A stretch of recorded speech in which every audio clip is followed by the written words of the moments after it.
ଗତକାଲି ମୃତକଙ୍କ ଦେହାନ୍ତ ପରେ ତା ଶବ ବ୍ୟବଚ୍ଛେଦ ଭୁବନେଶ୍ୱର ହୋଇ ତା ଭଦ୍ରକ ଫେରିଥିଲା। ଯେହେତୁ କିଛି ଲୋକାଲୋକଙ୍କର ଅସନ୍ତୋଷ ଥିଲା, ସେମାନେ କିଛି ସମୟ ପାଇଁ NH ବ୍ଲକ କରିଥିଲେ ଉକ୍ତ ଶବକୁ ରଖିକି।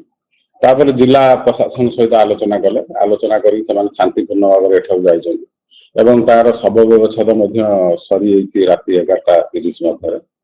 ଆଉ ବର୍ତ୍ତମାନ ସ୍ଥିତି ଭଦ୍ରକର ସ୍ଥିତି ପ୍ରାୟ ଠିକ୍ ଠାକ୍ ଅଛି, ସୁଧୁରିବାରେ ଲାଗିଛି। ତଥାପି ଆମେ ଆଗାମୀ କିଛି ସମୟ ପାଇଁ 12 ଘଣ୍ଟା ପର୍ଯ୍ୟନ୍ତ ଆମେ ପୁଣି ଇଣ୍ଟରନେଟ୍ ବନ୍ଦ କରୁଛୁ, ଯାହାକି ଆଜି ସନ୍ଧ୍ୟା 6ଟା ପରେ ନର୍ମାଲାଇଜ୍ ହେଇଯିବ।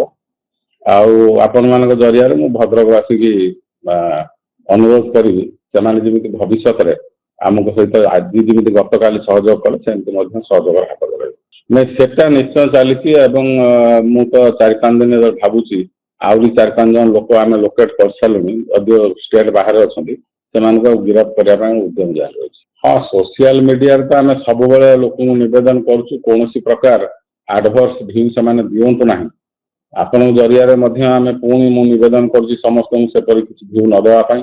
ତଥାପି ତାପରେ ଯଦି ସେମାନେ କିଛି ସେମିତି କରନ୍ତି ଆଇନଗତ କାର୍ଯ୍ୟାନୁଷ୍ଠାନ ନିଆଯିବ।